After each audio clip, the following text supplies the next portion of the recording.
Taib. Bismillahirrahmanirrahim. Assalamualaikum warahmatullahi wabarakatuh. Alhamdulillahi wassalatu wassalamu ala rasulillah. Hayyakumullah wa bayyakum wa saddadanillah wa iyyakum alal khairi wal huda mahayyina. Wa as'aluhu bimannihi wa karamihi ay yaj'alani wa iyyakum min ahli al-ilmi wal qur'ani tadabbura wa fikha innahu ala kulli syai'in qadir wa bil ijabati jadir. Alhamdulillah, ana memuji Allah Azza wa Jal yang telah memudahkan ana untuk bisa kajian ilmu di sini. Dan ana mohon maaf atas keterlambatannya karena tadi asar ana baru ngisi kajian di Seragen juga.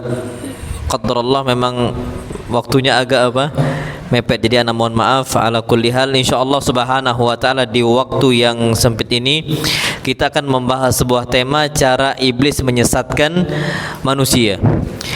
Taib, yang perlu kita ketahui, iblis itu enggak punya kuasa untuk maksa, enggak. Akan tetapi kekuatan iblis hanya menggoda dan manusia lalai. Dan ini disebutkan, diingatkan oleh Allah Azza wa Jal bahwasanya iblis adalah manusia atau musuh manusia yang paling besar. Dan itu harus sadar. Makanya disebutkan oleh Allah Subhanahu wa taala, inna syaitana lakum aduwwun fattakhidhuhu aduwa.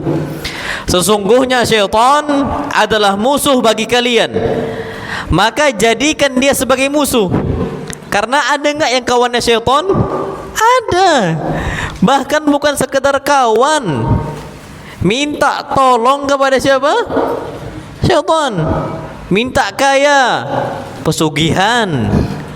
Minta kebal, semua kepada syaitan, bukan lagi kawan. Dituhankan syaitan oleh mereka, na'udzubillah.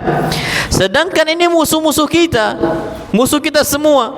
Maka Allah mengingatkan permusuhan itu udah ada sejak dahulu kala. Dan bahkan iblis itu kesal dengan munculnya Adam alaihi salam, bapak kita semua. Iblis belum ditiupkan ruh.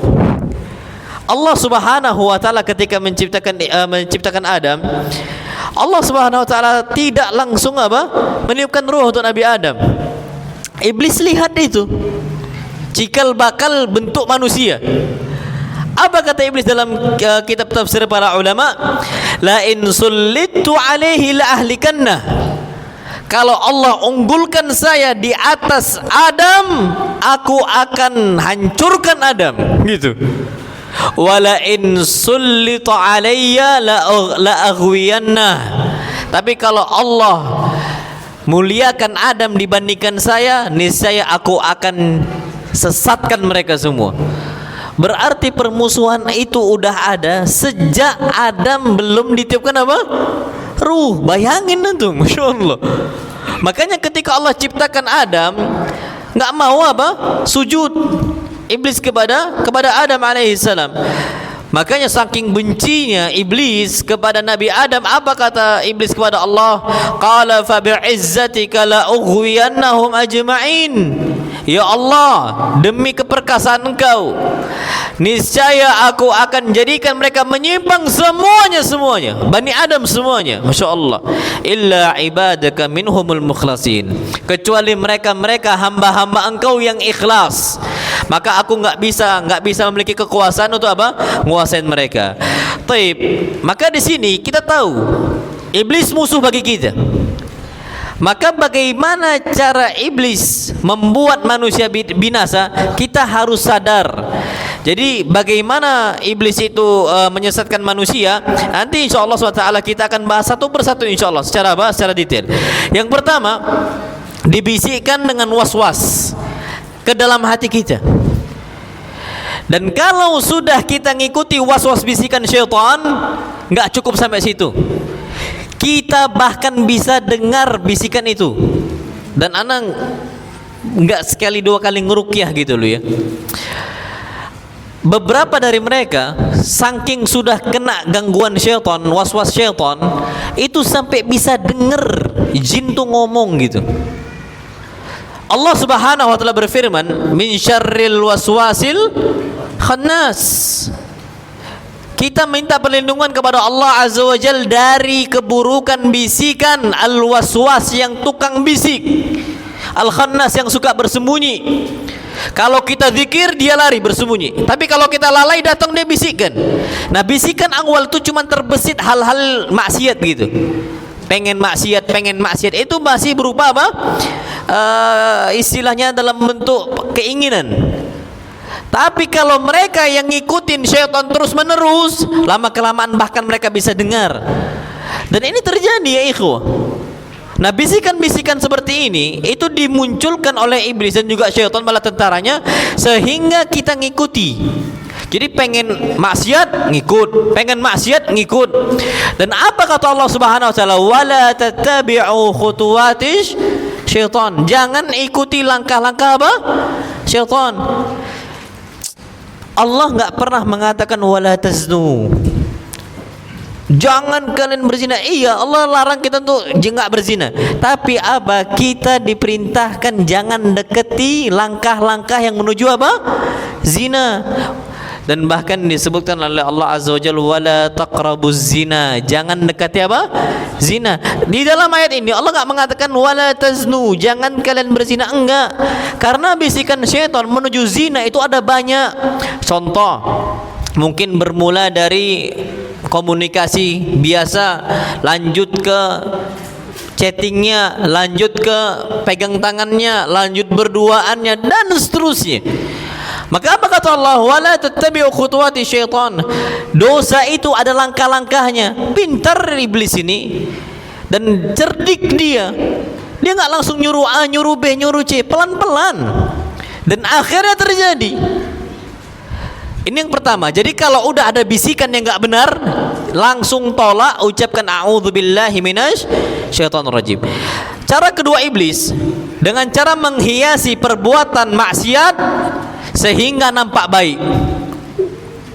Dan ini sebagaimana yang Allah firmankan, maksiat yang buruk itu kita anggap baik. Allah firmankan wa zayyana lahumus syaitan.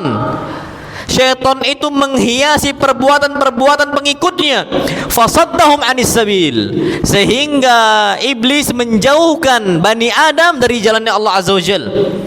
Yang buruk nampak indah. Dalam ayat lain wa zayyana lahumus syaitanu ma kanu ya'malun. Syaitan itu menghiasi maksiat-maksiat yang kita kerjakan indah banget. Enggak usah jauh-jauh. Istrinya cantik, Masya Allah, putih, bening. Yang dia pilih pelakor hitam legam. Ada enggak yang kayak gitu? Ada. Istrinya cantik malah milih zina. Wa zayyana lahumus syaitan.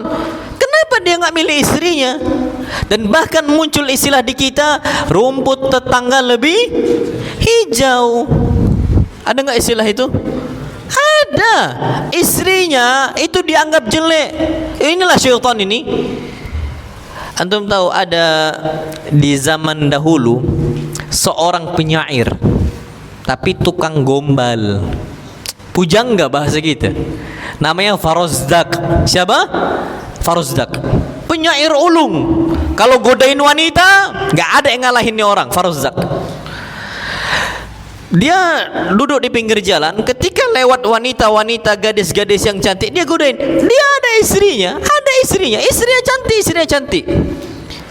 Kemudian ketika lewat gadis, dia goda dengan syair-syairnya. Ya Allah. Ketika dia godain, apa nih kata gadis? Wahai Farozdak, berhentilah dari apa? Syair-syair engkau. Engkau mau nikmatin saya, datang ke tempat A dan di waktu B. Silahkan datang. Tapi pergilah perempuan tadi ke istrinya Farozdak, dijumpai langsung. Sesungguhnya suami engkau menggoda saya dan sebagainya. Akhirnya saya katakan datanglah ke tempat A di waktu B. Akhirnya kata istrinya, baik, saya akan datang ke tempat itu. Jadi gadis itu ngelapor. Akhirnya di waktu yang sudah dijanjikan dan di tempat yang sudah ditentukan, istrinya udah duluan datang. Farozdak masuk nih ke ruangan tersebut, dan istrinya melarang Farozdak untuk menyalakan api. Zaman dahulu belum ada namanya apa? Lampu. Pakai nyala api gitu. Farozak dilarang, jangan nyalakan, sudah matikan saja. Akhirnya ya sudah berhubungan badan. Ketika selesai berhubungan badan dan puas dipuji wanita tersebut oleh Farozak, kemudian apa kata istrinya? La'anakallah ya Farozak. Baru keluar suara aslinya, suara istrinya.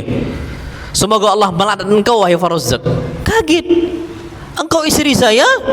Iya, saya istri engkau. Apa ucapan Farozak? Ma akbahaki halalan wa ma ajmalaki haraman. Kenapa engkau kalau halal kok jelek, tapi kapan haram kok cantik? Jadi kapan dia nganggap itu bukan istrinya, dia anggap apa? Nikmat banget gitu berhubungan badan. Tapi ketika dia tahu itu istrinya, enggak dianggapnya. Inilah yang Allah firmankan, wa zayyana lahumul syaitanu ma kanu ya'malun. Ada enggak di kita yang seperti itu? Wallah ada. Yang buruk dianggap indah, padahal mudaratnya banyak sekali. Makanya apa kata Ibn Mas'ud? Beliau mengatakan wa rubba syahwati sa'atin awrathat huznan tawila. Betapa banyak syahwat sesaat mewariskan kesedihan yang berkepanjangan. Antum tahu ada kisah fakta terjadi. Kisah ini ana dapat langsung dari kawan ana di SCDI. Jadi kawan ana ini kuliah di dua tempat gitu. Kuliah di dua tempat. Salah satunya di kampus yang katanya Islam tapi banyaknya liberal. Salah satu mahasiswi di kelasnya yang awalnya jilbabnya itu bukan jilbab syar'i, tiba-tiba berubah jadi hijab yang syar'i. Sampai dikira kawan-kawan sekelas dia udah ngaji nih, udah hijrah bahasa kita. Sudah ngaji, sudah hijrah, sudah ke sunnah, tapi nggak pernah nampak di majelis ilmu. Di mana nggak ketahuan. Akhirnya nggak ada yang mikir aneh-aneh. Ya mungkin udah ngaji aja, cuman nggak tahu di mana gitu. Sampai pada sebuah kasus ternyata kawan-kawannya tahu dia pakai hijab lebar sebabnya gara-gara apa? Hamil di luar nikah. Dan antum tak tahu apa yang terjadi. Syahwat sesaat mewariskan kesedihan yang berkepanjangan. Ketika dia berusaha datang ke A, ke B, ke C untuk gugurkan janinnya, nggak gugur-gugur. Udah minum resep A, resep B, makanan yang panas untuk gugur nih janinnya, nggak gugur. Allah takdirkan, Allah nggak mau itu. Sampai terakhir dia nggak sadar kalau dia mau lahiran. Kalau di kita itu ada namanya hari perkiraan lahir HPL. Orang itu kalau udah hamil dia akan berusaha rajin untuk USG untuk tahu kapan perkiraan apa? Lahir. Kalau dia nggak mau tahu, pokoknya anaknya janinnya harus mati. Bayangkan selembut-lembutnya wanita bisa liar sebabnya maksiat. Iblis sudah itu. Orang tuh berharap anaknya hidup, menjadi penyayang. Seberingas-beringasnya singa, nggak ada singa mengharapkan anaknya apa? Mati, nggak ada. Tapi iblis mengindahkan perzinaan yang terjadi, ternyata membuat manusia lebih beringas dibandingkan singanya, lebih liar, lebih bengis. Na'udzubillah. Nggak lagi ada manusiawinya, udah sifat-sifat haiwani gitu, binatang. Berharap janinnya apa? Mati, gugur. Dan ketika dia di kampus, dia belajar, tiba-tiba di hari itu dia lahiran. Ini kawanan yang cerita. Dia langsung masuk kamar mandi, lahirannya di toilet. Tempatnya siapa toilet? Setan. Markasnya syaitan. Dan ketika lahir di toilet kampus, anaknya nangis, bayi itu. Ketika anaknya nangis, bayi itu nangis, dia khawatir udah kemana, dia nggak tahu lagi. Diambil anaknya, dihantukkan ke dinding berkali-kali sampai mati. Dia ambil plastik sampah di toilet, dibungkus anaknya di tempat yang kotor, dibuang. Udah ketangkap polisi, anda nggak tahu apakah udah gimana posisi sekarang, tapi udah lama kisah itu, sampai masuk penjara. Antum tahu, stres ini wanita, udah kejiwaannya rusak, dan laki-lakinya nggak mau bertanggung jawab. Apa kata para ulama Ibn Mas'ud? Wa rubba syahwati sa'atin. Betapa banyak syahwat sesaat mewariskan kesedihan yang apa? berkepanjangan. Dan itulah iblis yang awalnya buruk, entah kenapa nampaknya indah. Khamar, udahlah bau, khamar bau kan, bau lah, kalau fermentasi kan semua bau. Rasanya enak atau enggak enak? Rasanya enak atau enggak enak? Kok ragu antum jawab? Takut dibilang udah pernah nyoba gitu. Insyaallah. Tapi insyaallah enggak enak, Pak. Yakin enggak enak, enggak akan ada maksiat yang enak. Tapi kenapa mereka minum khamar dianggap enak oleh mereka? Sebabnya syaitan yang buat itu nikmat. Syaitan. Afwan, rokok. Afwan Pak ya, kalau ada yang tersinggung. Rokok itu nikmat atau enggak nikmat? Enggak nikmat kan Pak? Enggak nikmat rokok itu, kertasnya dihisap gitu, enggak ada nikmatnya. Ternyata bagi sebagian orang dianggap nikmat. Siapa yang buat itu nikmat? Syaitan. Dan dampaknya antum tahu, anaknya bisa terkena penyakit apa? Saluran pernafasan. Baru nyesal. Kenapa nyesalnya baru sekarang? Sedihnya baru sekarang. Udah diingatkan oleh para ulamanya. Oh enggak, ulama khilaf Ustaz. Ulama kapan? Karena buktinya dokter pun udah ijma. Dokter ini enggak ada lagi khilaf zaman sekarang. Sampai dokter yang rokok pun bilang sepakat kami Ustaz, rokok itu bahaya. Kalau ulama zaman dulu betul, karena mereka belum ada penelitian. Kalau sekarang udah penelitiannya banyak banget, seabrek-abrek ada penelitiannya, jurnalnya banyak banget, saking bahaya rokok. Tapi kenapa dianggap indah? Sebabnya syaitan. Ana pernah ngeruqyah orang kemasukan jin, dia minta rokok. Makanya orang rokok nikmatnya di toilet. Ya kan? Mana ada orang rokok nih bismillah. Enggak ada, Pak. Karena memang rokok ini sesuatu hal yang haram. Dan syaitan suka enggak yang haram? Suka. Dan itu memang istilahnya kok yang dikonsumsi oleh syaitan. Jadi rasanya itu kayak indah. Padahal enggak. Judi online, enak enggak judi? Enggak ada. Tapi entah kenapa orang tuh suka judi online. Gini Pak, antum tahu orang judi online bisa sampai bunuh diri. Judol sampai stres dia, habis hartanya. Itu yang terjadi judi online. Pak, orang main judi, dia menang, akhirnya kecanduan. Ya dia, ya oke gitu. Ya nggak oke juga. Tapi dia ada alasan. Ana Ustaz menang ini, akhirnya ana main judi lagi. Lah, udahlah kalah, masih main apa? Judi. Alasan apa dia main judi? Kecuali syaitan yang datang membisiki dia, ayo judi. Akhirnya kecanduan main apa? Judi. Makanya diingatkan oleh Nabi SAW, la tarkabul maksiyah, jangan cicipi maksiat. Syaitan udah main di situ. Kata Nabi, la tarkabul maksiyah, jangan cicipin satupun maksiat. Kenapa? Candunya besar.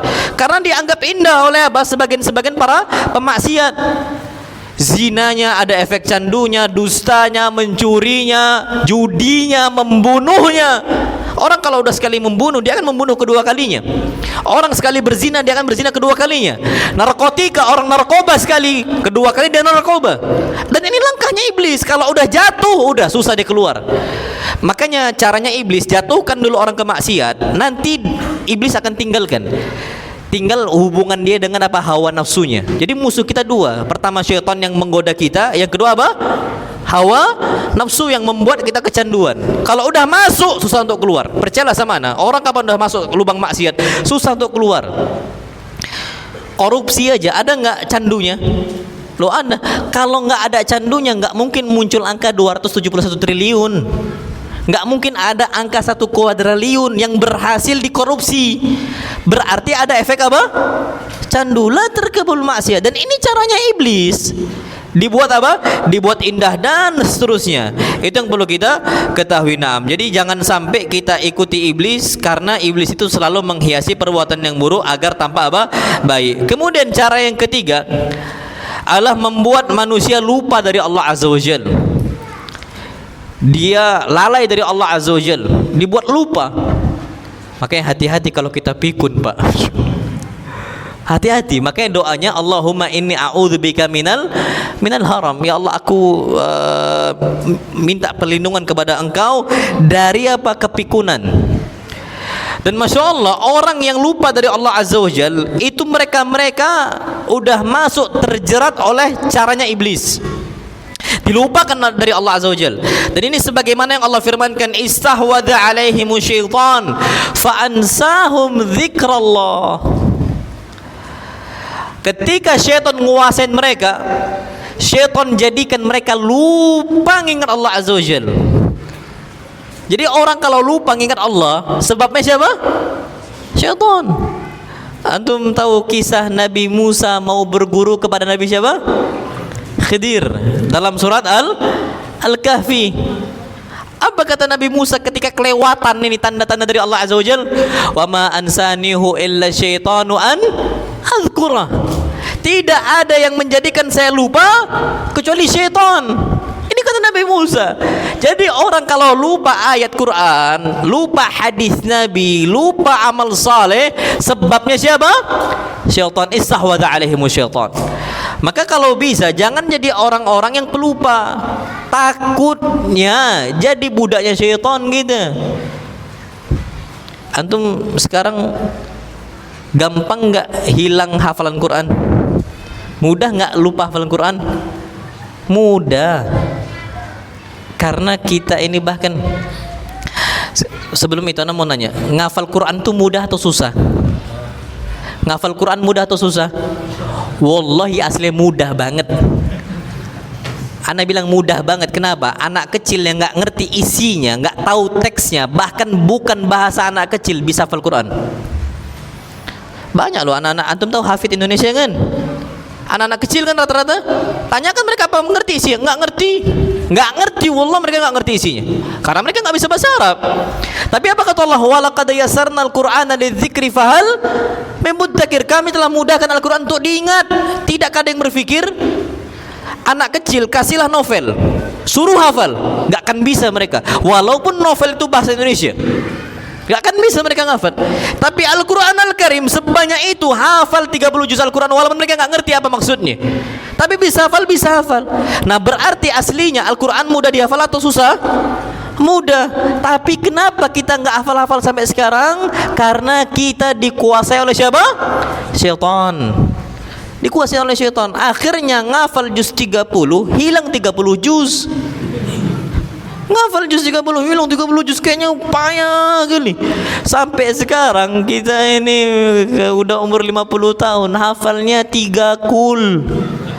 Kul huwallahu ahad, kul a'udzu birabbil falaq, sama kul a'udzu birabbin nas. Oh enggak Ustaz, 4 kul. Kul ya ayyuhal kafirun. Tapi bolak-balik lakum dinukum waliyadin, enggak tahu di mana. Saking apa? Saking susahnya dia menghafal gitu. Nauzubillah. Dan ini terjadi ya ikhwan. Maka kalau orang udah lupa dari Allah Azza wa Jal, lupa ibadah, salat ditinggalkan, amal baik ditinggalkan karena memang lupa, takutnya memang syaitan itu. Takutnya memang apa? Syaitan. Maka jangan sampai kita itu kena jerat cara ketiga siapa? Iblis. Wallahu a'lam bishawab. Yang keempat, caranya iblis menyesatkan manusia dengan mendorong manusia untuk mengikuti hawa nafsu. Dan bahkan kata Allah Azza wa Jal, manusia ada yang jadikan hawa nafsunya menjadi Tuhan. Kapan sesuai dengan hawa nafsu dia, oke. Kapan enggak dia buang, na'udzubillah. Bahkan apa kata Allah Subhanahu wa taala? Allah berfirman, afara'aita man ittakhadha ilahahu hawah. Tidakkah engkau melihat orang-orang yang menjadikan hawa nafsunya sebagai apa? Tuhan. Kapan yang cocok sama dia, dia ambil. Kapan nggak cocok, dia buang. Nggak boleh kayak gitu. Sedangkan Allah berfirman, ya ayyuhalladzina amanu dukhulu fis silmi kafah. Wahai orang beriman, masuk Islamlah dalam kondisi apa? Kafah, nyeluruh. Jangan main tebang pilih kita. Yang senang ambil, yang nggak senang dibuang. Hawa nafsu. Dan bahkan betapa banyak dari kalangan manusia kapan syariat ini berat dia tinggalkan, nggak sesuai akal dia tinggalkan, na'udzubillah. Sedangkan para sahabat nggak pernah dahulukan hawa nafsunya, yang mereka dahulukan apa? Nabi kita Muhammad sallallahu alaihi wasallam. Dan bahkan kata Nabi sallallahu alaihi wasallam, la yu'minu ahadukum hatta yakuna hawahu tab'an lima ji'tu bihi. Kalian tidak akan sempurna imannya sampai hawa nafsunya ngikutin ajaran saya.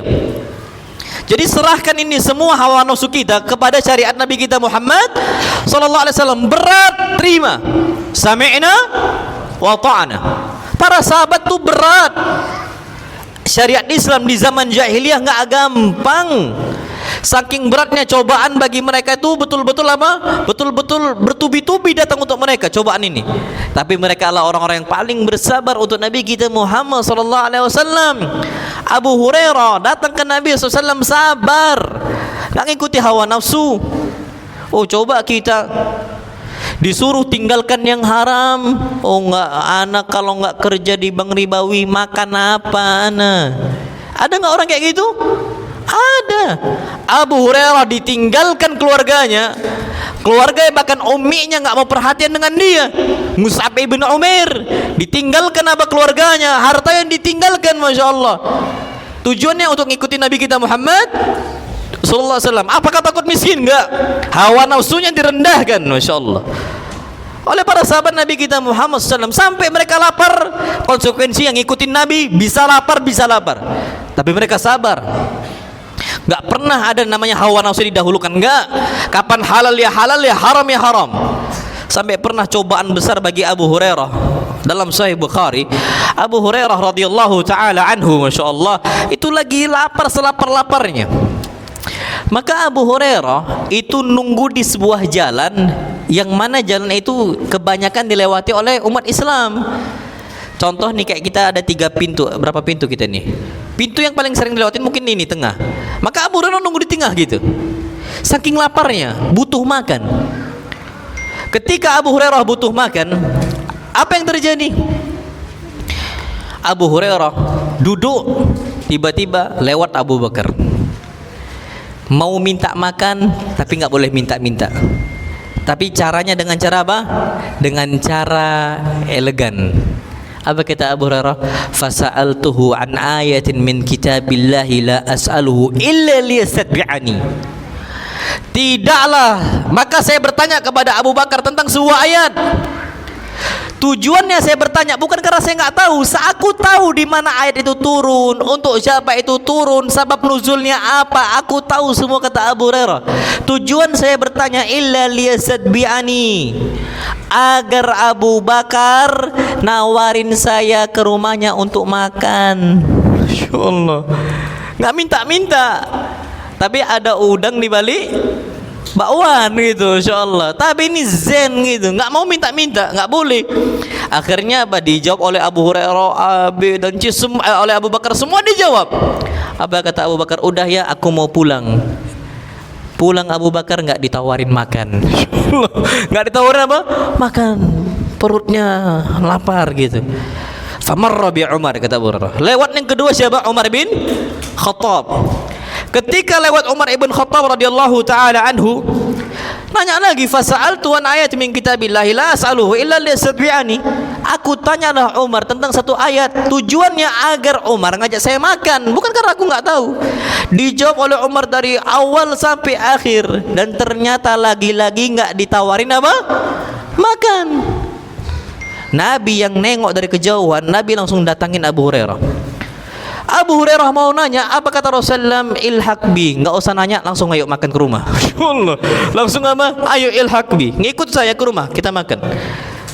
Makanya antum nggak akan pernah jumpai arhamul ummah bil ummah, orang yang paling sayang dari umat Islam kepada umat Islam kecuali Nabi kita Muhammad sallallahu alaihi wasallam. Pekanya itu betul-betul besar. Peka Nabi sallallahu alaihi wasallam, perasa. Tahu Nabi sallallahu alaihi wasallam mana lapar, mana yang nggak lapar. Dan pimpinan itu apa? Mereka adalah yang terakhir makan, last eat gitu. Leaders, pemimpin itu yang terakhir makan. Jadi Nabi tahu mana yang lapar gitu, Bahkan Nabi rela nggak makan, yang penting orang-orang sudah apa? Makan. Ini apa? Jiwa Nabi sallallahu alaihi wasallam. Taib, datanglah Nabi SAW ke rumahnya, diikuti oleh siapa? Abu Hurairah. Nabi masuk ke rumahnya, tiba-tiba Nabi tanya kepada istrinya, apa yang ada di rumah? Ternyata Nabi lihat ada satu bejana isinya susu, lumayan banyak susunya, Masya Allah. Akhirnya Nabi tanya, dari mana susu ini? Kata Aisyah, ya Rasulullah, ahdahu lana fulan. Ini dikasih hadiah, bukan harta sedekah, bukan harta sedekah. Kalau sedekah boleh nggak Nabi minum? Nggak boleh. Tapi memang murni hadiah untuk Nabi kita Muhammad sallallahu alaihi wasallam. Taib. Akhirnya berarti halal untuk Nabi. Nabi panggil Abu Hurairah untuk masuk. Masuklah Abu Hurairah, duduk bersama Nabi SAW. Udah seneng karena dapat susu. Dan antum nggak akan pernah jumpain minuman yang terbaik kecuali susu, kata Nabi SAW. Kenapa? Karena kata Nabi SAW, susu itu bisa menghilangkan haus dan lapar. Jadi kalau antum haus minum susu, kalau antum lapar minum apa? Susu. Makanya di kita itu ada namanya 4 sehat 5 sempurna.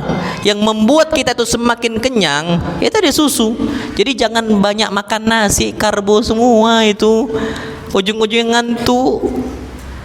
Kalau kita kan orang segora warek gitu kan, kapan enggak nasi, enggak apa, enggak kenyang gitu. Ya Allah, harus nasi enggak, kita nasi sedikit aja, lauk perbanyak sama serat sayurnya dan juga susu. Ketika dapat susu, Masya Allah, ini bisa hilang hausnya, bisa hilang laparnya. Senang Abu Hurairah. Ketika duduk udah siap mau minum, apa kata Nabi SAW? Engkau lupa kawan-kawan engkau ashabus suffah. Mereka juga lapar sebagaimana engkau lapar. Panggil mereka semua. Apa kata Hurairah? Walam yakun buddun min ta'ati Rasulullah sallallahu. Mau enggak mau harus taat. Coba kita, ya Rasulullah, sikit aja boleh minum, 5 teguk aja, sikit aja, ini haus lapar ini. Tapi apa kata Abu Hurairah? Sami'na wa ta'na. Mau nggak mau, kalau nggak ngikuti hawa nafsu, nggak ada. Ini saya terpaksa sikit aja, bolehlah sebentar aja. Enggak. Walam yakun buddun min ta'ati Rasulullah. Mau nggak mau taat kepada Nabi SAW. Berangkat Abu Hurairah, panggil semua kawan-kawannya. Dan jumlahnya puluhan orang ashabus suffah. Disebutkan atiyaf ahlul Islam. Mereka ini apa? Tamu-tamu umat Islam. Nggak ada makanan bagi mereka kecuali ada yang ngasih, baru mereka makan. Dipanggil mereka semua masuk ke rumah Nabi SAW. Kumpullah mereka, membuat apa? Lingkaran, bertamu di rumah Nabi SAW. Taib, pertama yang dipanggil oleh Nabi kita Muhammad SAW untuk memulai minum, Abu Hurairah. Apa kata Nabi SAW? Ya Abu Hurairah, wahai Abu Hurairah. Senang nih Abu Hurairah, Masya Allah, untuk menjadi orang yang pertama kali minum apa? Susu tadi. Ternyata Nabi katakan apa? Ya Abu Hurairah, iskihim. Tuangkan susu ini untuk mereka. Jadi bukan Abu Hurairah yang disuruh apa? Minum. Abu Hurairah disuruh apa? Nuangkan. Satu minum, satu nuangkan, satu nuangkan, satu nuangkan. Tinggal sedikit. Dari sedikit ini sampai terakhir, alhamdulillah masih ada sedikit untuk Abu Hurairah. Akhirnya Abu Hurairah mau minum. Ketika Abu Hurairah mau minum, Nabi SAW katakan, Ya Abu Hurairah, wahai Abu Hurairah, engkau lupa sama saya belum minum. Masya Allah. Apa kata Abu Hurairah? Walam yakun buddun min ta'ati Rasulillah. Mau nggak mau saya harus taat kepada Nabi kita Muhammad sallallahu alaihi wasallam. Hadis sahih Bukhari. Mau nggak mau harus taat kepada Nabi sallallahu alaihi wasallam. Akhirnya dikasih sudah, nggak minum, sudahlah, mau bilang apa lagi. Ketika Nabi minum sallallahu alaihi wasallam habis, tiba-tiba gelasnya terisi lagi apa? Penuh. Apa kata Nabi sallallahu alaihi wasallam untuk Abu Hurairah? Wahai Abu Hurairah, isyrab, minum. Minum puas sampai habis, ngisi lagi. Kata Nabi, minum lagi, jangan stop. Diminum. Yang ketiga kalinya minum lagi, ngisi lagi sampai kenyang betul Abu Hurairah. Apa kata Nabi kita Muhammad SAW? Minum lagi, jangan stop. Kata Abu Hurairah terakhir, ya Rasulullah, lam ajid lahu maslaka. Lambungnya udah penuh, udah nggak cukup lagi ini diisi. Antum tahu apa faedah yang dapat kita ambil? Kita rendahkan dulu hawa nafsu. Kalau Allah haramkan riba, keluar, Allah ganti dengan jauh yang lebih banyak. Ternyata dari ashabus sufa, siapa orang yang paling banyak minum susu? Abu Hurairah. Masya Allah.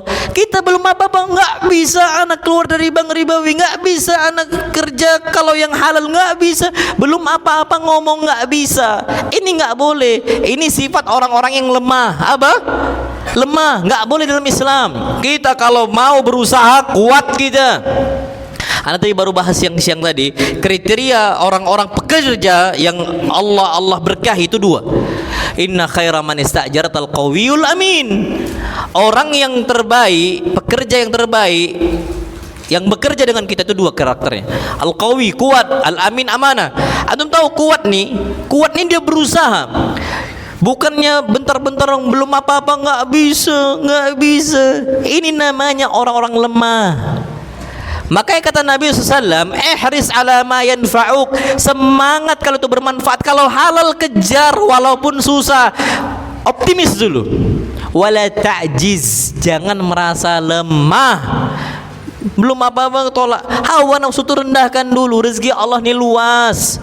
Yang ngasih rezeki kepada kita itu bukan bos kita. Siapa? Allah Azza wa Jalla. Usaha dulu. Nah, jadi kalau kita nih hawa nafsunya kita tuhankan, wallahi adzim sampai mati kita pun nggak akan taat kepada Nabi kita Muhammad sallallahu alaihi wasallam. Betapa banyak syariat yang kita buang. Salat disuruh salat dibilang capek, dibilang susah dan sebagainya. Ikuti hawa nafsu. Enggak deh, nanti aja deh, salatnya nanti aja. Ini orang-orang dikuasai oleh syaitan, ikuti hawa nafsu. Makanya salat subuh nampaknya berat banget. Itu kenapa? Antum tahu? Nabi kita Muhammad SAW katakan, ini orang-orang budak-budak syaitan. Nabi katakan, yaqidu syaitanu ala qafiyati ahadikum thalatha uqad idha huwa nam. Syaitan itu mengikat di kepala kalian dengan 3 ikatan kalau dia tidur. Ikatan yang pertama, setiap ikatan dia akan mengatakan alaika lailun tawilun farqud. Setiap ikatan syaitan mengatakan, engkau ini malamnya masih panjang, tidur lagi. Makanya semua alarm itu di snooze semua. Masih lama, snooze. Snooze lagi. Kenapa? Alaika lailun tawilun farqud. Antum tahu bisikan nanti lama masih lama. Itu bisikan siapa? Syaitan. Farqud, tidur lagi, enggak apa-apa. Bangun jam 8. Jam berapa? Jam 8. Ini orang sudah dikuasai oleh syaitan, ngikuti hawa nafsunya. Maka bahkan orang-orang yang susah subuhan, apa kata Nabi SAW? Dzakar rajulu bala fi udhuni syaitan. Itu orang telinganya dikencing oleh siapa? Syaitan. Nah, ini caranya iblis membuat manusia ngikuti hawa nafsunya, bahkan dituhankan. Pokoknya semua sesuai dengan apa? Kehendak dia. Na'amullah alam bisawab. Kemudian Masya Allah, cara yang kelima, membuat manusia nunda taubat, ditunda. Enggak apa-apa berbuat dosa, enggak apa-apa berbuat dosa, enggak apa-apa berbuat dosa. Wallahil adzim, ini caranya iblis. Nanti aja tobatnya. Antum tahu kisah saudara-saudara Nabi Yusuf ketika mau membunuh Yusuf? Uqtulu Yusuf aw itrahuhu ardan yakhlu lakum wajhu abikum wa takunu min ba'dihi qauman salihin. Bunuh Yusuf atau buang dia di tempat yang jauh sekali. Buang sehingga bapak kalian enggak bisa lihat Yusuf lagi. Habis itu apa? Wa takunu min ba'dihi qauman salihin. Habis itu kalian jadi orang yang soleh. Nanti solehnya, tobatnya nanti. Ini jeratannya siapa? Iblis. Enggak apa-apalah, nanti jadi Pak Ustadz kalau udah tua. Kalau mudanya pemaksiat, mau tuanya jadi Pak Ustadz, susah. Wallah susah. Kalau sekarang hobinya dengar musik, nantilah dengar Qur'annya. Sampai tua dangdutan terus akan seperti itu. Susah ditinggalkan. Kenapa? Karena menunda tobat ini termasuk caranya siapa? Iblis, untuk membuat kita jauh dari Allah Azza wa Jalla. Bahkan disebutkan oleh Nabi kita Muhammad SAW dalam riwayat Imam Ahmad, Nabi katakan, inna syaitana qa'ada li bani Adam bi turukihi. Sesungguhnya syaitan itu akan duduk, dia pantengin ibnu Adam, dia pantengin manusia dengan berbagai macam caranya, berbagai macam jalannya. Faqa'at, duduk apa? Syaitan.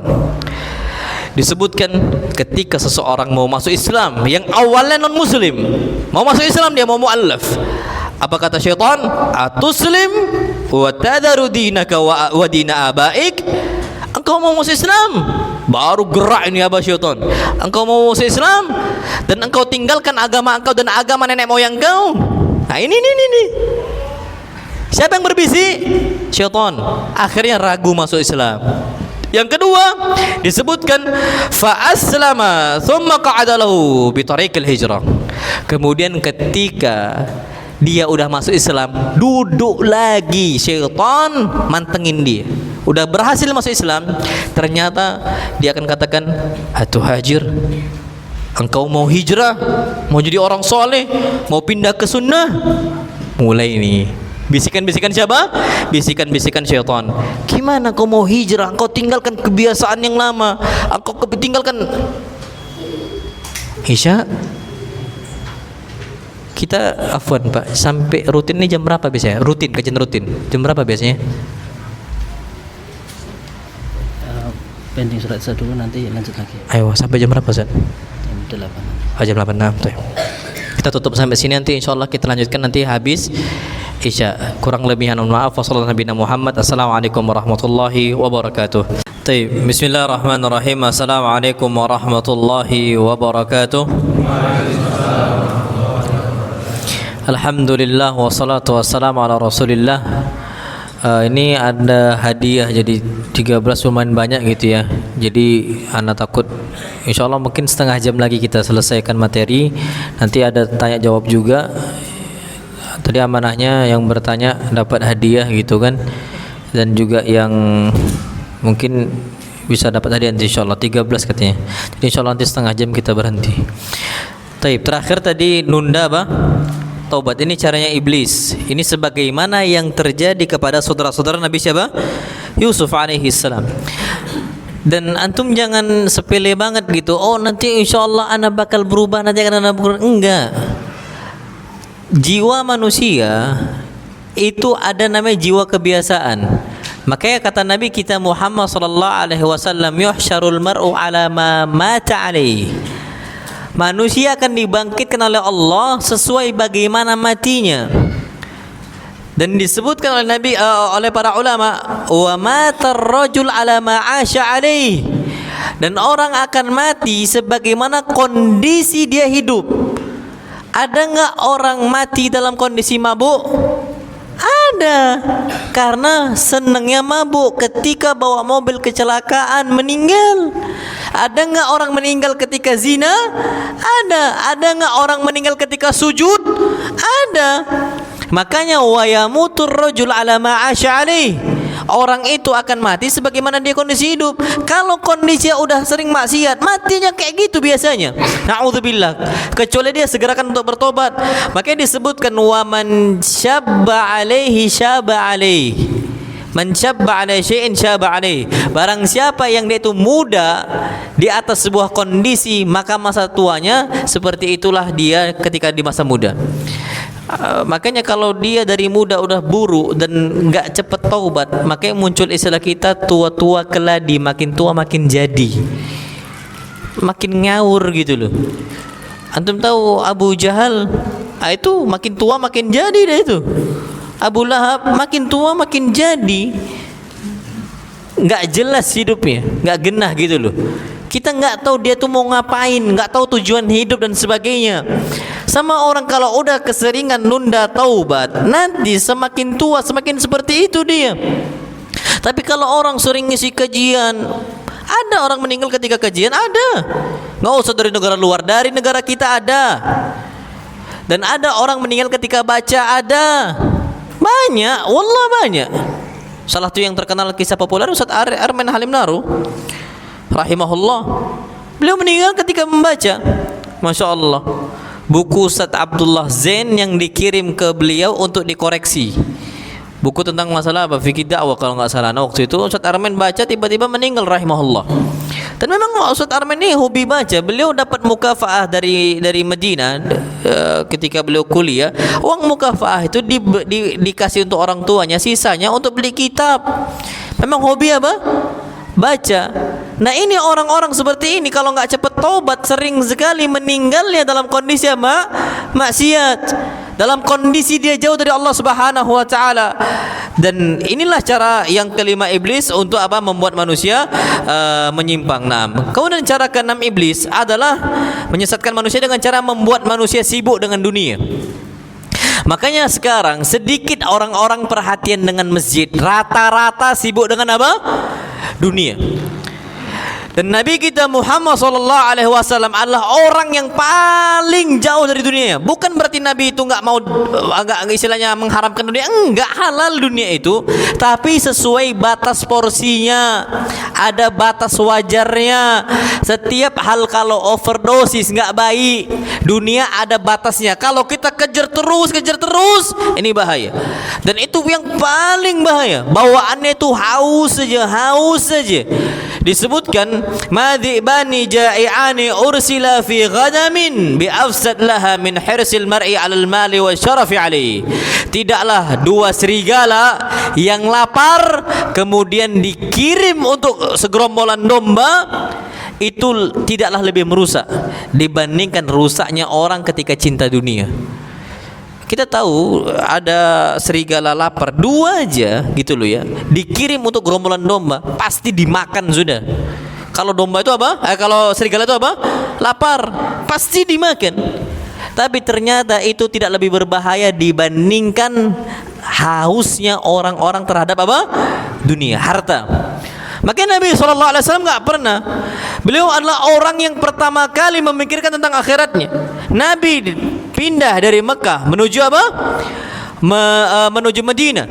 Yang Nabi bangun pertama kali bukan rumah, tapi apa? Masjid. Rumah Nabi kecil banget. Nabi sholat di rumahnya Aisyah, sujud aja nggak bisa kalau Aisyah tidur. Harus apa?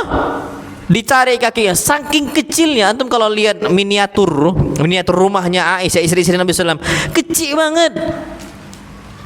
Kita yakin istri kita nggak akan betah kalau rumah kita kayak gitu. Kali gugat cerai, kali gugat apa? Cerai. Kecil banget pak, terlalu kecil. Dapurnya di situ, kamarnya di situ, tempat ibadah di situ. Gimana coba? Kebayang nggak sama kita? Yang Nabi bangun pertama kali, fokus Nabi nggak ke rumah, tapi kemana? Ke masjid. Nabi nggak sibuk dengan dunianya sallallahu alaihi wasallam. Dan Nabi adalah orang yang paling gampang untuk membuang dunia. Bukan budak syaitan Nabi SAW. Nggak, jauh. Antum tahu Masya Allah, Nabi itu nyembelih di hari Idul Adha, disebutkan mi'ata naqah, 100 apa? Onta. Di umur yang 63 tahun Nabi SAW hendak meninggal, Nabi potong ontanya dengan tangan kanan Nabi sendiri. Nabi lakukan nahar, Nabi sembelih dengan tangan apa? Kanan beliau sendiri, 63 onta. Isyarat Nabi itu umurnya udah 63, kemungkinan besar. Sisanya diserahkan kepada siapa?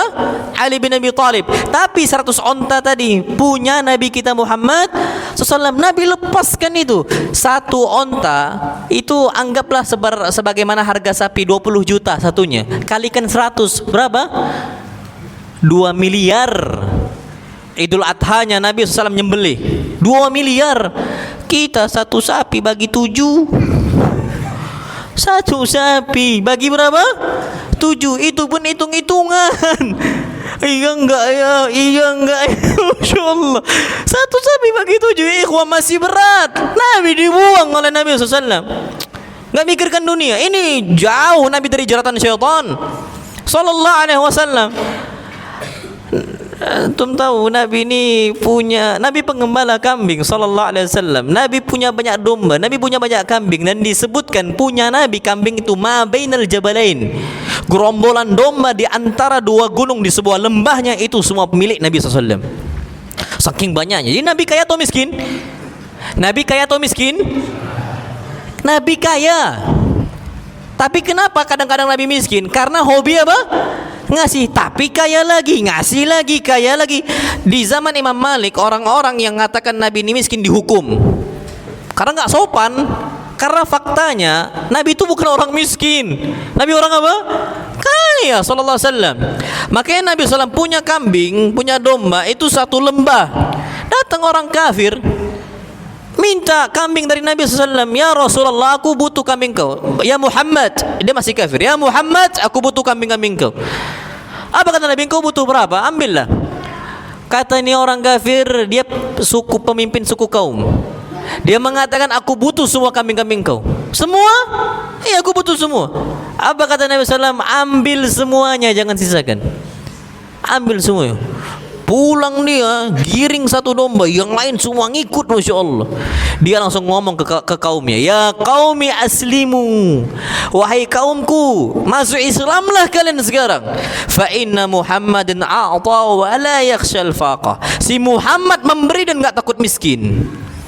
Ana Pak, ya ikhwah, ana juga melihara kambing. Kita punya peternakan. Antum datang ke ana, Ustaz, ana butuh kambing antum, boleh ana minta? Ana kan bilang, ambillah, bawa, nggak usah ragu, tapi bayar. Tapi apa? Bayar. Itu kalau kita diminta satu bayar. Nabi SAW ambil semuanya, jangan sisakan. Ini bagaimana Nabi nggak terikat dengan dunia, ya ikhwah. 1 dinar Nabi nengok di rumah beliau SAW. Tamurru alaihi 3 layal. Lewat untuk Nabi 3 malam. 1 dinar 3 malam. Nabi langsung marah. Nabi katakan, keluarkan harta-harta ini. Dikeluarkan, Masya Allah, semua. Oleh apa? Oleh Aisyah. 1 dinar loh ya. 1 dinar ini 4 gram emas. Kira-kira dia 3 gram lebih. Anggaplah 4 gram. 1 gram berarti sekarang berapa? 2.700.000 terakhir kan, anggaplah 3 juta. Kalau 4 gram, 4 kali 3 berapa? 12 juta. 12 juta lebih dari itu Nabi nggak mau SAW. Keluarkan semua. Tabungan kita, banyak banget. Nabi 12 juta tersimpan, keluarkan, habiskan, jangan sisakan. Dikeluarkan oleh Nabi SAW. Aisyah yang mengeluarkan itu. Makanya hidup Nabi SAW awalnya istri-istri Nabi nggak siap istri Nabi. Minta tambahan apa? Maisha. Hafsahnya, Aisyahnya minta tambahan fulus. Ya biasa perempuan gitu kan. Ya kita baru turun gaji awal bulan, belum apa-apa, baru pulang ke rumah, Mas, gajiannya mana? Kadang-kadang istri kita lebih kejam dibandingkan pegawai pajak. Pajak nih nagihnya masih mikir-mikir, istri kita fulus, kan gitu. Nah istri Nabi SAW awalnya dengan kondisi Nabi yang sederhana, nggak siap mereka. Akhirnya minta tambahan nafkah. Antum tahu? Yang ngingetin istri-istri Nabi siapa? Bukan Nabi lagi, langsung Allah Azza wa Jalla, min fauqi sab'i samawat, dari ketinggian langit yang ke-7 Allah turunkan ayat mengingatkan istri-istri Nabi SAW. Nabi nggak masalah hidup kondisi susah, nggak ada masalah bagi Nabi SAW. Apa kata Allah? Ya ayyuhan nabi, wahai Nabi, qul li azwajik, katakanlah untuk istri-istri engkau, in kuntunna turidna al-hayatad dunya wa zinataha fata'alaina umatti'kunna wa usarrihkunna sarahan jamila. Engkau kalau inginkan dunia, kehidupan dunia, harta yang banyak, kumpul kalian semua. Jadi semua dipanggil, semua kumpul. Kalian mau, aku akan kasih, kata Nabi SAW. Ini perintah dari Allah Azza wa Jalla. Tapi syaratnya wa usarrihkunna sarahan jamila. Syaratnya kita cerai dengan cerai yang baik. Pisah kita. Nggak ada yang mau pisah dari Nabi kita Muhammad SAW. Takut mereka semua. Nah kalau istri antum kayak gitu, panggil, Dik, duduk. Allah berfirman, ya ayyuhan nabi, wahai Nabi, katakanlah untuk istri engkau, jika engkau inginkan kehidupan duniawi, perhiasan duniawi, sini, aku kasih apa yang kalian mau. Tapi syaratnya kita apa? Pisah. Apa kata istri antum? Oke, katanya. Oke, gitu kan. Yang penting dapat fulus kan gitu kan. Masya Allah. Oke, kita gitu. Jadi jangan main-main Pak sama ayat ini. Istri kita ngomong oke pula nanti kan. Karena iman istri kita beda dengan iman istri para sahabiat, para istri Nabi SAW. Tuh tahu sekarang para wanita yang feminism Mereka ini bangga kalau cerai dari suaminya. Bahkan mereka umumkan, ternyata pengadilan agama memutuskan sudah pisah. Bangga pula tuh lagi. Yang penting dapat harta gono gini kata mereka kan. Itu terjadi ya ikhwah. Tapi Nabi SAW enggak. Beliau tinggalkan dunianya. Makanya Nabi kita Muhammad SAW hidupnya sederhana. Kita ya ikhwah, kalau dunia terus pasti lalai, nggak akan pernah sadar kita. Wallahil adzim, nggak akan pernah sadar. Allah firmankan, alhaakumut takatsur hatta zurtumul maqabir. Udah selesai. Kalian akan terus dilalaikan mengumpulkan harta sampai kapan sadarnya? Hatta zurtumul maqabir, sampai kalian masuk liang kuburan baru sadar. Makanya mereka tuh nggak sadar sampai mati tuh kapan. Dunia lagi, terus akan dikejar dunia ini. Dan ini fata morgana, semakin dikejar semakin haus. Makanya dalam kehidupan dunia, jangan jadikan diri kita budak dunia. Terus gimana? Jadikan sikap kita sikap yang qanaah. Apa itu arti qanaah? Merasa cukup. Patokan kita ya ikhwah bukan harta yang banyak, tapi hati yang cukup. Percuma harta banyak kalau nggak merasa cukup, ujung-ujungnya triliunan pun nggak akan cukup bagi kita. Miliaran pun nggak akan cukup bagi kita. Yang harusnya cukup untuk 7 turunan nggak akan cukup bagi kita. Terus nambah. Kata Nabi SAW, "Lau kana li bani Adam wadiyani min dhahabin labtaqa thalitha." Kalau anak Adam punya 2 lembah berisi emas, 2 lembah loh ya, isi apa? Emas. 1 kilo emas saja udah kaya, tajir melintir gitu. Ini 1 lembah emas. Wadian 2 lembah emas. La batagha thalitha, dia akan mencari lembah yang ketiga. Bayangin itu. 2 lembah ini 20 keturunan cukup untuk kita insyaallah. Tapi bagi dia la batagha thalitha, cari yang ketiga. Enggak akan pernah puas. Itulah dunia. Makanya kata Nabi SAW disebutkan, man asbaha minkum aminan fi sirbi. Barang siapa yang dia itu aman di rumahnya, mu'afan fi jasadihi, jasadnya sehat, wa indahu qutu yaumi, dan dia cukup makan di hari itu, faka'annama hizat lahu dunya bihadzafiriha, seakan-akan dunia dari segala penjurunya dilipatkan untuk dia. Yang penting terakhir kata Nabi, wa indahu qutu yaumi, ada makanan pokok yang dimakan di hari itu. Kita ini Masya Allah, jangankan makan pokok di hari itu, sampai minggu depan kita punya aja risau kita tentang dunia. Pak, kita kan baru kurban nih. Mungkin daging kurban kita sampai setahun pun masih beku di freezer, udah khawatir gitu. Atau daging kurban masih ada nggak hari ini? Ada kan? Dengan ekonomi kita sekarang khawatir gitu kan? Khawatir, takut gitu. Wallah dunia ya ikhwah. Kata Allah Azza wa Jalla, "Asy-syaitanu ya'idukumul faqra wa ya'murukum bil fahsya." Syaitan tuh nakut-nakutin kalian dengan kemiskinan, miskin. Di benak kita miskin. Jadi di freezer itu ada daging kambing, daging sapi masih utuh aja takut. Padahal patokan Nabi kalau ada di hari itu makan pokok, maka itu udah seakan-akan dunia dilipat untuk apa? Untuk dia. Harusnya cukup, tenang maksudnya gitu loh. Tapi faktanya yang bisa cukup untuk sampai tahun depan pun kita merasa apa? Risau. Pak ya ikhwah, nikmat yang kita rasakan saat ini itu nggak dirasakan Qarun. Qarun kapan nyembelih kambing hari itu juga harus dimakan. Mana ada freezer? Qarun nggak punya freezer ya ikhwah. Qarun nggak ada kulkas. Kita sesusah-susah kita, insya Allah kulkas ada nggak di rumah? Ada. Kapan dipetik itulah dimakan. Sayurnya layu kalau enggak, tapi bagi kita bisa dimasukkan ke dalam apa? Kulkas. Telur, Masya Allah, masukkan kulkas awet. Qarun mana ada kayak gitu. Ternyata nikmat yang kita rasakan kenapa membuat kita khawatir?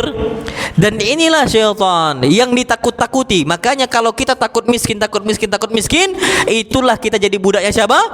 Syaitan. Akhirnya kita masuk ke jalan syaitan yang menyesatkan kita. Akhirnya fokusnya dunia dan nggak pernah beres. Allah nggak pernah beres hidup kita. Dan kalau udah seperti itu, maka kita akan semakin jauh dari Allah Subhanahu wa taala. Na'am, wallahu alam bissawab. Kemudian terakhir ini karena waktu ana udah nggak cukup lagi. Cara ketujuhnya iblis menyesatkan manusia, menggoda melalui pandangan mata. Ini mata ini makanya diperintahkan untuk ghaddul basar. Laki-laki dan perempuannya. Allah berfirman, Allah katakan kullil mu'minin yaghuddu min absarihim. Katakanlah untuk laki-laki yang beriman, tundukkan pandangan mata-mata mereka, wa yahfadhu furujahum, dan hendaknya mereka menjaga kemaluan-kemaluan mereka. Dzalika azka lahum, itu lebih baik bagi mereka. Dan wanita juga sama diperintahkan ghaddul basar. Kullil mu'minati yaghuddna min absarihinna wa yahfadna furujahun. Katakanlah wahai Muhammad untuk para wanita, hendaknya mereka tundukkan apa? Pandangan mata mereka. Siapapun itu, kapan kita lihat Masya Allah cantik, tundukkan pandangan. Ustaz kalau jelek berarti boleh? Enggak juga. Cantik tak cantik tetap kita tundukkan ya ikhwah. Sekarang mungkin bagi kita enggak cantik, tapi suatu saat bisa jadi namanya syaitan jadi apa? Cantik. Karena yang namanya wanita tuh semua cantik, cuman ada yang cantik yang ijma, ada cantik yang khilaf. Yang dia tuh nisbi, relatif gitu loh. Antum tahu perempuan-perempuan cantik yang hitam legam, mungkin di kita kurang, tapi di Afrika itu yang paling cantik. Perempuan yang paling cantik di Afrika itu kapan dia itu hitamnya hitam legam dan kapan kena matahari mengkilat dia. Itu yang paling cantik. Jadi bu, nggak usah berdempul 5 cm kita, karena di kita pun makhluk Allah Azza wa Jalla itu laku pada tempatnya. Jadi nggak usah terlalu berlebihan. Tapi kalau kita lihat nih wanita, langsung tundukkan apa? Pandangan mata. Wanita juga sama, tundukkan pandangan mata dari laki-lakinya. Kita nggak pernah tahu kapan kena fitnah. Makanya hatta kajian kan ada beberapa ustadz yang Allah kasih kelebihan berupa wajah yang indah. Tundukkan pandangan mata. Enggak, insya Allah aman, ini juga ustadz kok. Ustadz juga manusia. Hatta ummahat juga manusia. Maka tundukkan pandangan apa? Mata. Kalau enggak, wallah bahaya fitnah ini. Antum jangan merasa pede gitu. Zulaikha wanita yang cantik. Di saat itu di Mesir yang paling cantik ya Zulaikha, Imra'atul Aziz. Istrinya siapa? Al-Aziz. Itu yang paling cantik. Tergoda dengan gantengnya Nabi Yusuf alaihi salam. Dan Nabi Yusuf terkenal laqad u'tiya syatral husn. Saking gantengnya Nabi Yusuf, itu dia dikasih setengah keindahan dunia. Masya Allah. Pantainya, hutannya, gunungnya, setengah keindahan itu semua, langitnya itu dikasih oleh Allah untuk siapa? Yusuf. Jadi nggak perlu kita healing lihat pantai, healingnya lihat Nabi Yusuf. Saking gantengnya Yusuf, Masya Allah. Kita lihat pantai seneng kan, bahagia. Kita lihat Yusuf jauh lebih bahagia. Kita kan stres, kalau udah stres berangkatnya ke Maldives, ke Bali, kemana? Mereka lihat Nabi siapa? Yusuf alaihi salam. Saking gantengnya Yusuf, saking gantengnya Nabi Yusuf alaihi salam. Tapi jangan juga kita over. Kadang-kadang orang Indonesia ini terlalu berlebihan khurafatnya. Biar anaknya ganteng, namanya siapa? Yusuf. Kalau bapak emaknya hitam anaknya. Kapan bapaknya hitam, anaknya hitam, ya hitam juga. Nabi Yusuf putih. Jadi enggak Yusuf biar anaknya ganteng. Iya, kalau Allah takdirkan bisa. Sebagaimana Usama bin Zaid, bapaknya Zaid ibn Harithah. Itu Zaid putih, Masya Allah. Putih Zaid ibn Harithah. Usama hitam keling. Makanya Usama itu diragukan, betul enggak bapaknya si Usama ini Zaid ibn Harithah, sampai sedih. Usama tuh sampai sedih. Kenapa? Karena bisa nggak istilahnya anaknya hitam, bapaknya apa? Putih, bisa. Allah takdirkan itu.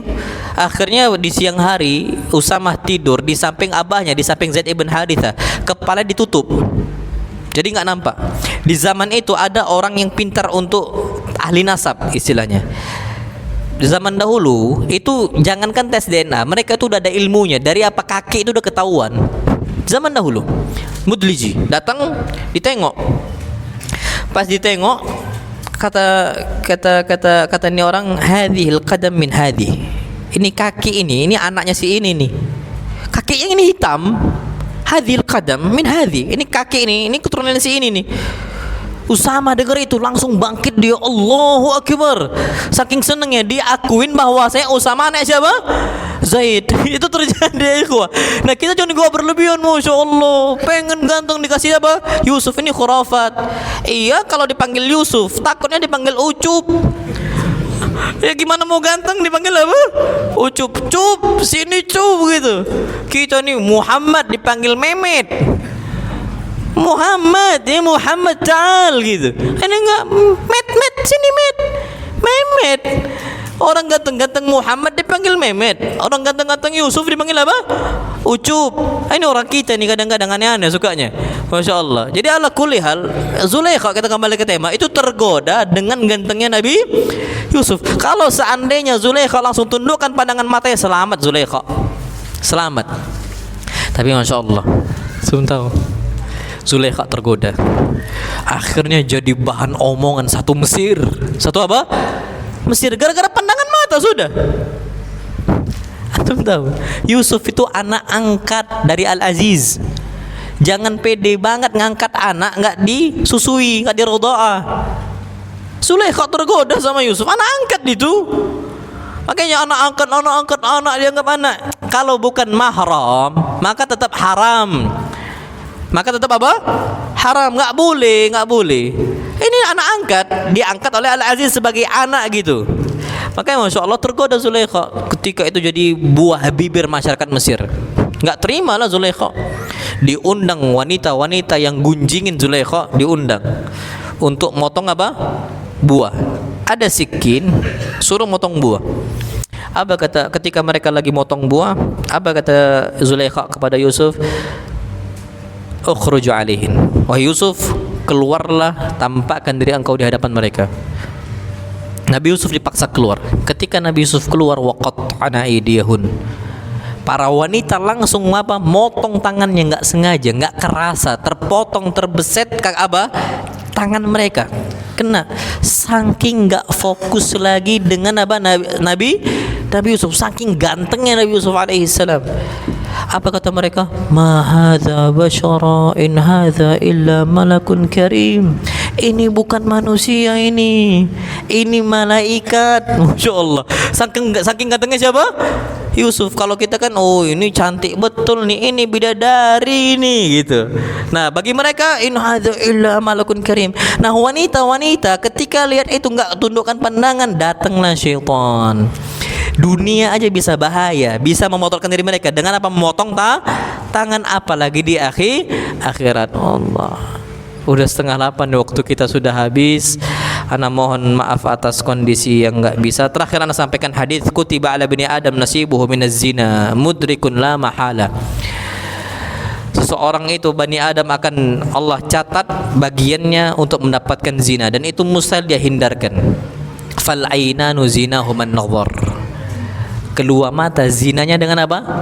Pandangan, melihat. Makanya kalau nggak sengaja tundukkan pandangan mata. Kata Nabi SAW kepada Ali, ya Ali la tutbi'in nadratan nadrah. Jangan ikuti pandangan pertama dengan pandangan kedua.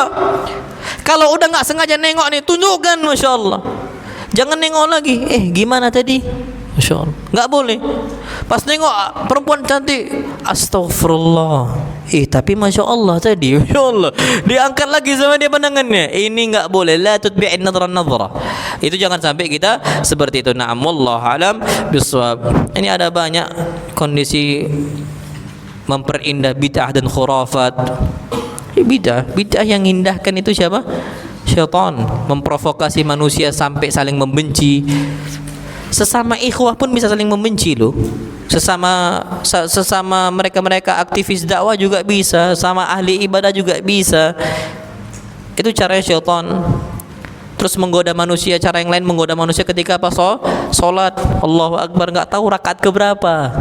Lupa dia, Masya Allah. Dan bahkan bingung rakaat keberapa kan? Bayangannya ayam goreng aja. Kemudian cara berikutnya menyebarkan keraguan tentang Islam. Akhirnya ragu-ragu Islam ini benar atau enggak sih ya gitu. Itu iya juga. Terus cara yang berikutnya memanfaatkan amarah manusia. Ketika marah masuk siapa? Iblis. Terus cara yang berikutnya menyusup melalui makanan yang enggak disebutkan nama Allah. Dan bahkan disebutkan kisah nyata orang kesurupan gara-gara apa? Makan makanan yang enggak disebutkan bismillah. Itu terjadi dan bahkan disebutkan oleh Syekh Wahid Abdul Salam Bali, orang wanita kesurupan sebabnya karena minum yang enggak ditutup dengan bismillah. Jadi dia minum enggak bismillah, tutup enggak, juga enggak ditutup. Juga tidak apa? Ditutup. Aduh. Kemudian yang berikutnya menjadikan manusia bergantung kepada selain Allah. Jimatnya kepada manusianya, bergantung kepada donaturnya. Hei wanam sahih. Dan itu fitnah ini. Caranya siapa? Syaitan. Dan membuat putus asa dari rahmat Allah Azza wa Jalla, seakan-akan ini ana udah enggak akan diterima lagi tobat ana, udah putus asa dari Allah. Juga bisa. Kemudian apa? Akhirnya membuat orang itu lemah bertawakal kepada siapa? Allah Subhanahu wa taala. Kemudian senjata untuk melawan iblis. Yang pertama, kedua, ketiga enggak bisa ana balas karena terlalu panjang untuk ana. Insyaallah ana cukupkan sampai sini. Kurang lebih ana mohon maaf. Tadi ada hadiah. Udah ada belum hadiahnya, Pak? Masyaallah.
Ada nggak pertanyaan Pak? Silakan untuk menyikat waktu. Taib, fadhol. Nanti hadiahnya nanti nyusul insyaallah. Silakan Pak. Assalamualaikum warahmatullahi wabarakatuh. Waalaikumsalam warahmatullahi wabarakatuh. Saya sering menghadiri kajian-kajian yang akarnya jauh karena aku sepulang kerja saya itu sehabis surat asar langsung meluncur ke tempat kajian supaya tidak terlambat ya. Sholat saya itu tidak saya selesaikan dengan zikir. Dari sholat langsung naik kendaraan. Nah, zikirnya saya di atas kendaraan menuju kajian supaya tidak terlambat. Itu hukum atau dibenarkan apakah diperbolehkan atau gimana? Taib. Untuk mengejar kajian maghrib karena lumayan jauh, akhirnya beliau tinggalkan zikir habis sholat, duduk pada sholat, langsung beliau tegak, zikirnya di atas kendaraan. Boleh atau enggak? Jawabannya boleh. Yang penting zikir. Apa kata Allah Azza wa Jalla? Fadhkurullaha qiyaman wa qu'udan wa ala junubikum. Fa idza tama'nantum faqimus shalah. Inna salata kana 'alal mu'mina kitaban mawquta. Taib, fadhkurullaha qiyaman wa qu'udan wa ala junubikum. Ingatlah Allah, zikirlah kepada Allah baik tegak, duduk ataupun apa? Berbaring. Bahkan boleh enggak salat di atas kendaraan? Boleh. Salat aja boleh di atas kendaraan, apalagi zikir. Jadi jawabannya boleh, apalagi kalau ketinggalan ilmu kan sayang banget gitu loh ya. Faedahnya ketinggalan sayang. Dan kita mau mendapatkan soft yang pertama, maka boleh untuk saat itu kita tinggalkan zikir di masjid, tapi kita langsung naik kendaraan, maka diperbolehkan Pak. Namullah alam bisawab. Fadhal, silakan Pak. Assalamualaikum warahmatullahi wabarakatuh. Terkait kondisi keimanan kita kan ada naik turun. Taib. Ustaz. Nah. bagaimana, apakah itu termasuk menangkap setan, dan hubungannya bahwa hati kita ini ada dalam genggaman Allah, Maha pembolak-balik hati. Kira-kira bagaimana hubungannya itu, dan trik apa yang bisa kita lakukan agar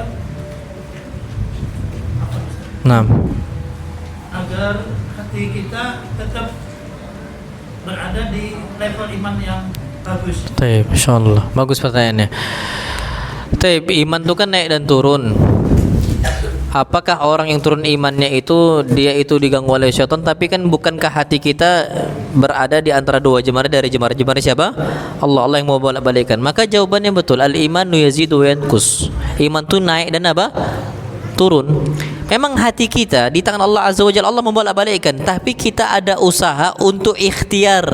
Allah kasih pilihan untuk ikhtiar, berusaha untuk menjaga iman kita. Nah, ketika kita itu turun ada sebabnya, dan ketika kita naik ada sebabnya. Apa kata para ulama? Yazidu bit ta'ati wa yanqusu bil ma'siyah. Naik karena taat dan turun karena maksiat. Berarti ketika turun sebabnya siapa? Salah satunya syaitan. Karena bermaksiat, syaitan sudah. Terus gimana caranya kita naikkan atau kita stabilkan iman kita lagi di atas? Caranya gampang. Kita taat kepada siapa? Allah. Yang awalnya maksiat turun, naik lagi dengan ketaatan tadi, Masya Allah.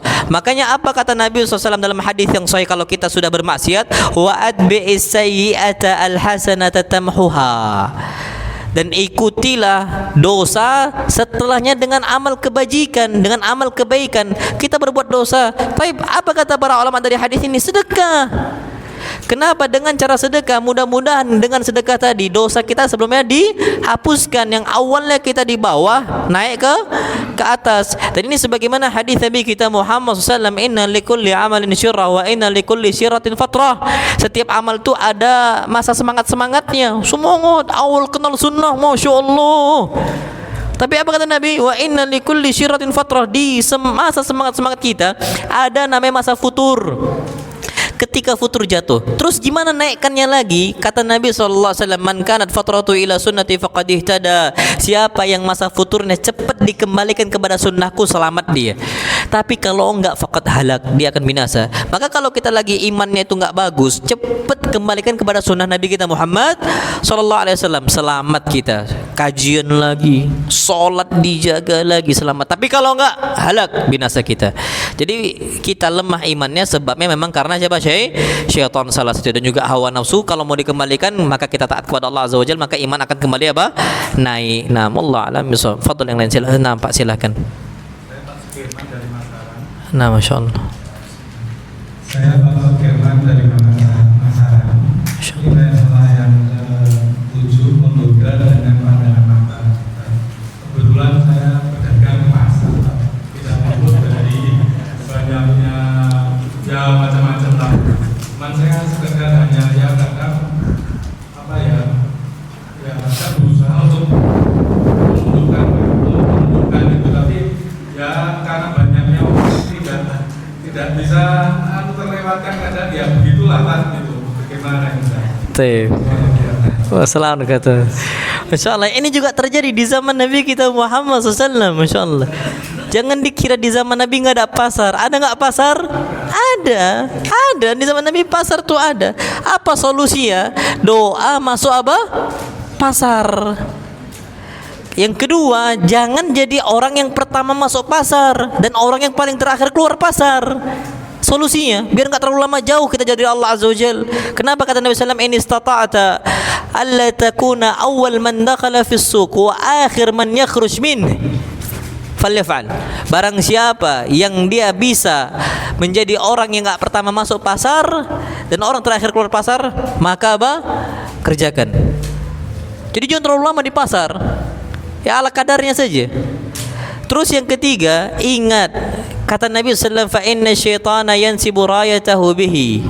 Syaitan itu menancapkan benderanya di mana? Di pasar. Nah, caranya gimana? Kalau sudah azan, tinggalkan pasar, lapak kita segera ke masjid. Kalau kita segera ke masjid, orang-orang pasar tahu gimana taatnya kita. Ana yakin kita sungkan tuh maksiat. Apalagi Pak, cara yang paling ampuh antum melaksanakan lah ini. Masya Allah. Ini yang wasiat ana untuk orang-orang dagang di pasar. Antum pakai peci. Antum mata kita mau jelalatan malu gitu. Pak Haji lihatnya kemana-mana, Masya Allah. Apalagi kalau kita apa? Jenggotan, kita pakai peci, kita nengok nih perempuan, malu gitu. Malu. Makanya wasiat ana tetap pakai apa? Peci. Dan ini insya Allah SWT nggak ada masalah. Nah kemudian wasiat yang berikutnya dari Nabi kita Muhammad SAW, ini untuk wanita ya, ini untuk ummahat, ini untuk ummahat. Nabi wasiatkan wanita tadi di pasar. Apa jadi di pasar itu terjadi di zaman Nabi sebagaimana terjadi di zaman kita. Emak-emaknya yang nguasain pasar. Emak-emaknya pula yang mau nyuruh kita, "Mas, minggir." Yang nguasain jalan pasar emak-emak atau bapak-bapak sekarang? Emak-emak. Apa kata Nabi SAW? Ya ma'syaran nisa, istakhirnya. Wahai para wanita, minggir kalian, bukan kami yang minggir. Kalian yang minggir. Kenapa? Laisa lakunna an tahquqna tariq. Tidak ada hak bagi kalian untuk berada di tengah jalan pasar. Berarti untuk para wanita minggir. Bahkan disebutkan dalam Fathul Bari, dalam Sahih Bukhari, para wanita itu sampai benang-benang pakaiannya itu sampai terurai sebabnya karena nempel di dinding-dinding pasar. Berarti wasiat untuk emak-emaknya jangan berada di tengah apa? Pasar. Terus untuk emak-emaknya juga wasiat yang berikutnya ini adalah jangan melambai-lambai kalau ngomong. Berapa ini Mas? Sambil ketawa-ketawa, enggak boleh. Kata Allah Azza wa Jalla dalam Al-Qur'an Karim, "Fala takhdha'na bil qawli fayadma'a alladhi fi qalbihi marad." Wahai para wanita, jangan mendayu-dayu kalau ngomong. Udah tegasin aja, Pak, ini afwan berapa harganya? Gituin aja. Jadi jangan nampak banget kelambai-lambainya gitu, mendayu-dayunya, nggak boleh. Kenapa? Fayadma alladzi fi qalbi marad. Orang yang punya penyakit di hatinya akan merasakan syahwat di dalam hatinya. Dan akhirnya terjadi apa yang terjadi? Saling goda di mana? Di pasar. Itu terjadi ya ikhwah. Jadi bapak-bapaknya kita usahakan doa, ibu-ibu juga sama. Dan perlu kita ketahui kadang-kadang emak-emaknya ini hatta ummahat, ana pernah nengok ummahat ke pasar roknya diangkat. Rok itu diangkat, ini nggak boleh. Tapi kan Ustaz kotor becek. Loh, bukankah ada hadis Ummu Salamah? Ketika itu Ummu Salamah ditanya tentang masalah itu, kalau nggak diangkat nanti kotor. Apa kata Ummu Salamah? Yutahhiruhuma ba'dahu. Nggak apa-apa, jalan aja. Nanti tanah yang berikutnya akan mensucikan yang kotor. Terusin aja. Toh juga nanti di rumah baru dicuci, jangan diangkat, nggak boleh. Nampak betis, Masya Allah betis ini. Ustadz betis doang kok nafsu. Loh, antum tahu Imam Syafi'i? Imam Syafi'i ini kuat hafalannya, kacau tiba-tiba hafalannya. Sebabnya apa? Betis. Sebabnya betis ya ikhwah. Makanya betis ini sepakat para ulama itu adalah bagian auratnya wanita. Kalau wajah khilaf atau disepakati? Wajah khilaf. Ada yang mengatakan wajah ini aurat, ada yang mengatakan enggak. Tapi kalau betis semua sepakat betis wanita apa? Aurat. Loh kok bisa kayak gitu? Wallahi bisa ikhwah. Antum kalau mau tahu wanita yang asli, tengok betisnya. Kalau wajah hitam bisa didempul putih. Betis kapan hitam? Hitam lah dia. Itu antum tahu. Antum tengok aja kaki ini, kaki yang mata kaki itu nggak bisa dibohongin itu. Mata kaki itu, antum tengok aja. Kapan putih? Putih dia. Makanya nazar itu boleh, nengok telapak kaki boleh nggak? Boleh, karena wajah bisa dibohongin. Wajah didempul putih, rupanya hitam. Itu bisa ya ikhwah. Tapi kalau betis, ini untuk yang antum lajang ya, boleh antum nengok telapak kakinya. Anggota wudu itu boleh antum tengok kakinya, betisnya. Kapan hitam itu. Tapi kalau wajah nggak bisa, makanya wajah ini makanya betis disepakati oleh para ulama apa? Aurat. Jadi jangan dianggap ini ringan, antum ngangkat ini enggak. Imam Syafi'i lupa kok. Makanya kita ini sampai sekarang hafal juz 30 hilang 30 juz. Kenapa tadi? Nengoknya perempuan. Coba santri Santri ini kuat hafalannya. Antum tahu kenapa? Yang dia tengok ke depan tembok, belakang tembok, kanan tembok, kiri tembok, makanya cepat hafal.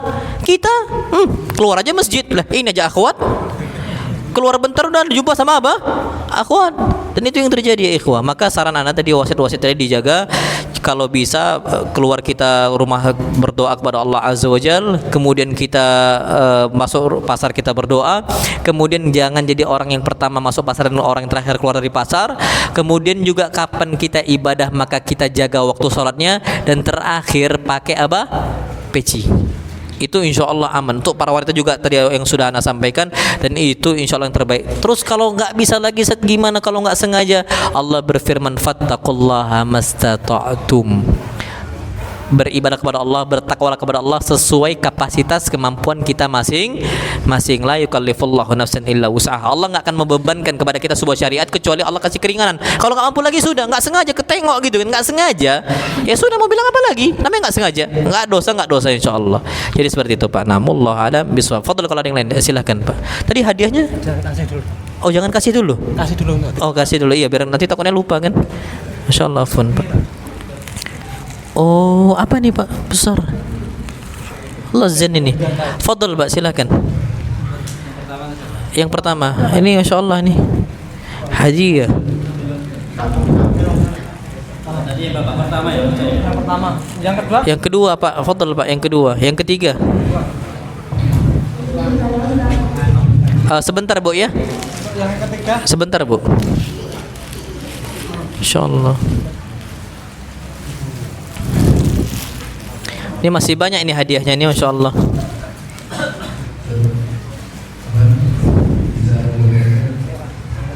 Oh, tadi ada suara akhwat gak tadi? Nanti akhwat ya? Ikhwan dulu deh, iya. Terkait bisikan ataupun penjelasan saya menunjukkan bahwa salah satunya itu dengan meremehkan amalan sunnah ataupun sunnah Rasulullah. Terkadang kita saat menjumpai orang, terkadang sejauhnya bisikan sunnah. Dan kalau kita masuk dari bisikan. Maksudnya, oh ini kan sunnah nggak wajib gitu ya? Ayo. Nah, Masya Allah. Taib, enam, sahih. Itu termasuk dari bisikan siapa? Syaitan. Nggak apa-apa, ini kan sunnah. Nggak apa-apa, ini kan makruh. Nggak apa-apa kan. Betapa banyak orang tinggalkan yang wajib sebabnya tinggalkan yang sunnah. Betapa banyak orang lakukan yang haram sebabnya lakukan yang apa? Makruh. Itu banyak. Jadi jangan dianggap remeh ya ikhwah. Jangan dianggap remeh. Jangan. Orang sekarang untuk saat ya, makanya orang kalau mau istiqamah, kerjakan yang wajib, lanjutkan dengan yang sunnah. Antum tahu ada sebuah hadis Nabi kita Muhammad sallallahu alaihi wasallam dalam hadis qudsi. Allah katakan, man adali waliyan faqad adantuhu bil arbi wa ma taqarraba ilayya bi syai'in ahabbu ilayya mimma aftaratuhu alaihi. Tidaklah seorang hamba mendekatkan dirinya kepada saya yang paling saya cintai kecuali dia dekatkan dirinya kepada saya dengan hal-hal yang wajib. Jadi kalau dia kerjakan semua yang wajib, Allah cintai. Tapi yang kedua berikutnya, apa kata Allah Azza wa Jalla? Wa la yazalu 'abdi yataqarrabu ilayya bin nawafil. Dan tidaklah seorang hamba mendekatkan dirinya dengan hal-hal yang sunnah. Kalau dia terus kerjakan yang sunnah, kuntu sam'ahu alladhi yasma'u bih wa basarahu alladhi yubsiru bih wa yadahu allati yabtashu biha wa rijlahu allati yamshi biha wa la in sa'alani la'utiyanna wa la in sa'adani la'u'idanna. Kalau dia kerjakan yang sunnah, aku akan jaga pendengaran dia, penglihatan dia, aku jaga tangannya, aku jaga kakinya. Dan kalau dia minta aku kasih, dan kalau dia minta perlindungan aku akan lindungi. Orang kapan udah kerjakan yang sunnah, insya Allah Allah akan jaga terus hal-hal yang wajibnya. Itu seperti itu kaidahnya. Tapi kalau orang udah membiasakan hal-hal yang meremehkan hal-hal yang sunnah, biasanya lama kelamaan dia akan remehkan hal-hal yang wajib. Wallahu a'lam bishawab. Itu termasuk godaan syaitan. Fadhil, yang lain silahkan. Ada hadiahnya tadi Pak. Nah Pak, silahkan. Waalaikumsalam warahmatullahi wabarakatuh.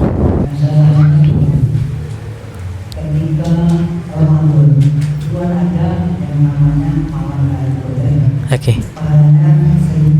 Oke. Kalau itu ada puasa sunnah yang menghabiskan bisa setahun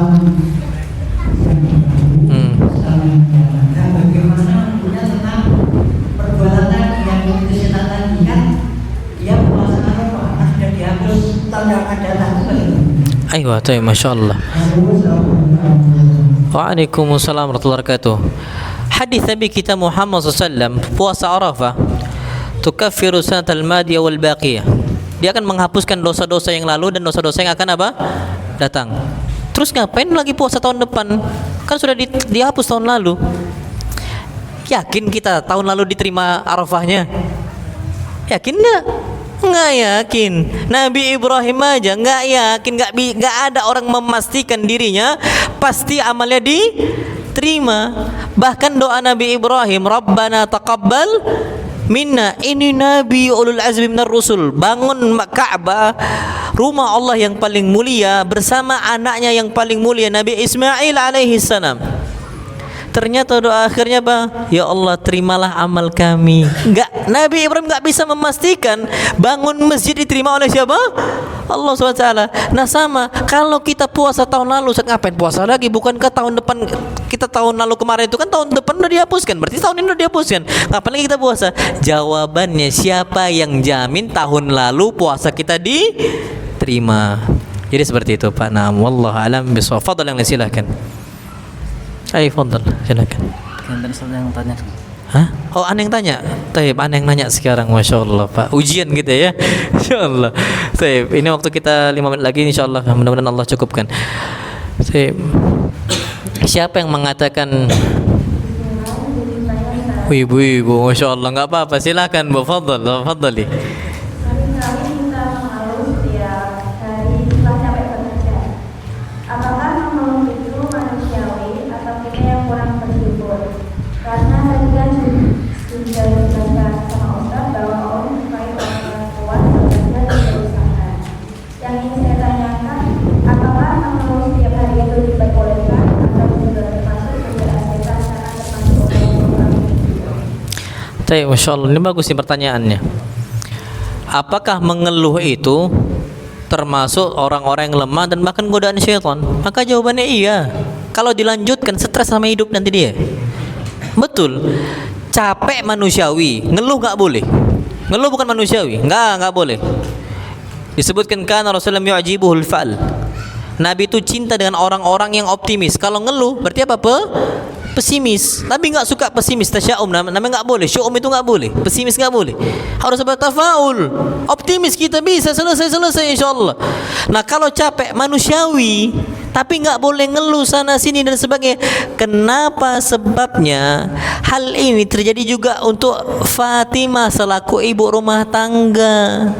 Ngeluh ke Nabi sallallahu alaihi wasallam tentang capeknya ngurus rumah tangga Ali bin Abi Thalib.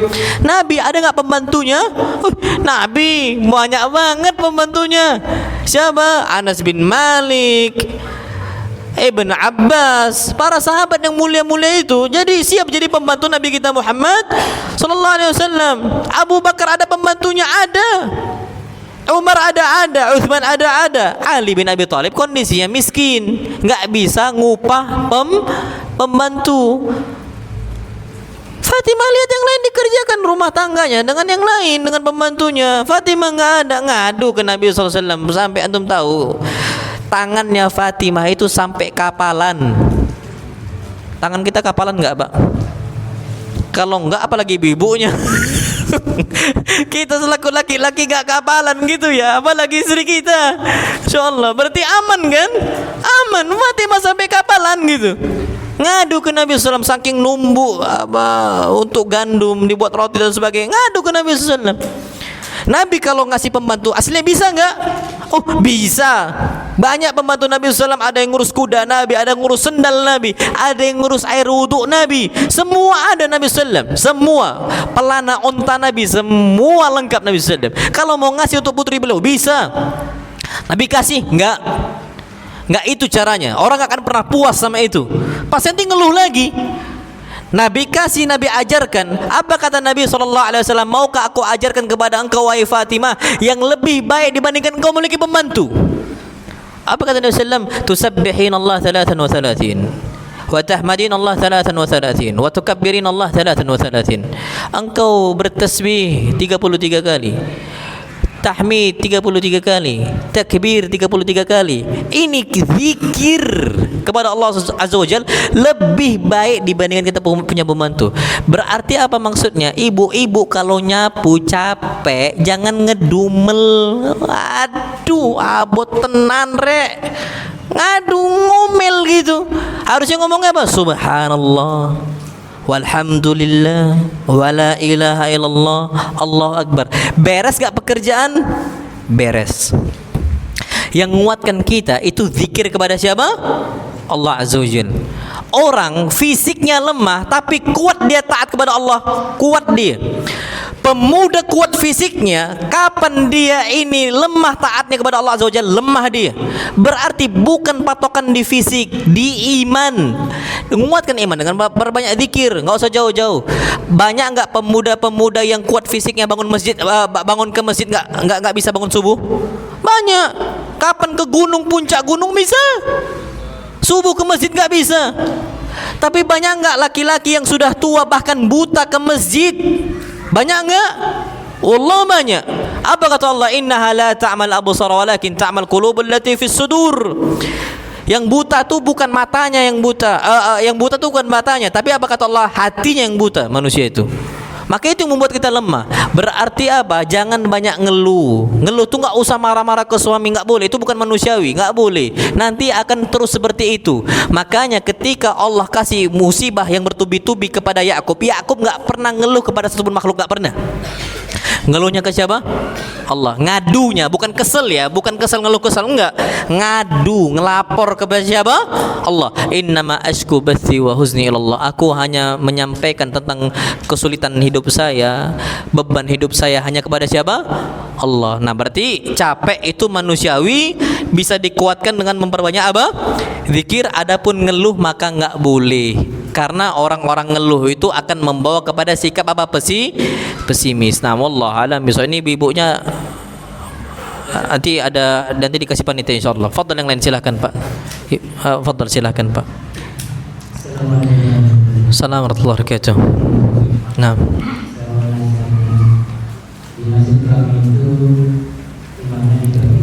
Imamnya?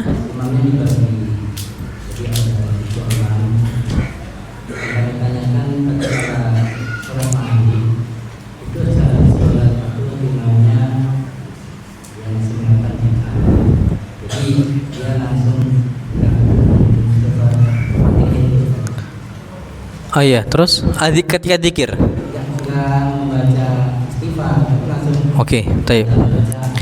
Iya. Itu saya setelah membaca Astagfirullah sampai Sallallahu Alaihi Wasallam, saya sengaja tegak keluar gitu. Itu berulang kali saya mendapat teguran saya kan jadwal imam bisa imami sejak dunia ragilun. Jadi kalau bahasa hasilnya berburu imam sama-sama imam diajak Quran yang mau gitu. Itu gimana sebenarnya kalau mereka melakukan bid'ah, yang kita jangan pergi, udah kita zikir tetap di masjid itu. Dan apakah mereka itu akan membahayakan kita? Enggak. Allah firmankan, alaikum anfusakum la yadurrukum man dhalla idza tadaitum. Kalian fokusnya sama diri kita sendiri. Orang yang menyimpang enggak akan membahayakan kita. Kalau kita langsung kabur dari masjid itu, apa yang terjadi? Fitnah nanti. Fitnah.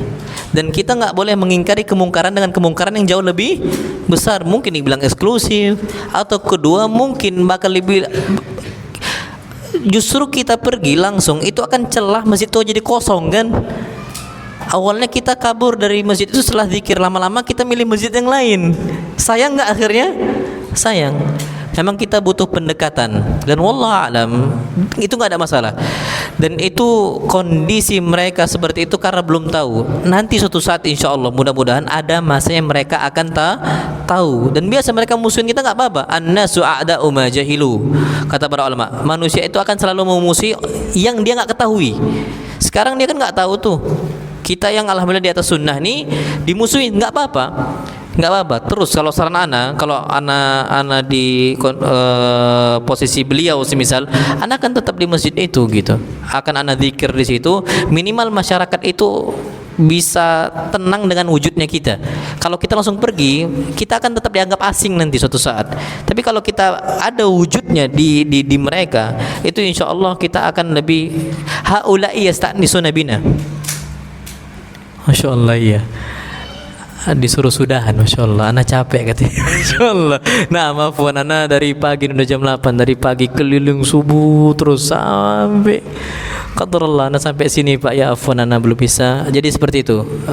Jadi saran Ana kalau bisa Pak jangan langsung pergi. Kita hidupkan sunnah.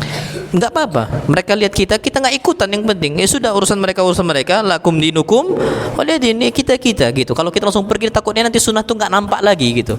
Kita yang nampakkan sunnah tuh enggak terlihat lagi. Jadi seperti itu saran. Wallahu a'lam bishawab.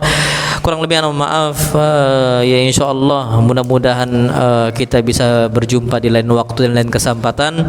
Yang benar datangnya mutlak dari Allah Azza wa Jalla, dan yang salah datangnya dari anak pribadi syaitan, dan ana berlindung dari kesalahan tersebut. Wa sallallahu nabiyana Muhammad subhanakallahumma bihamdika asyhadu an la ilaha illa anta astaghfiruka wa atubu ilaik. Assalamualaikum warahmatullahi wabarakatuh.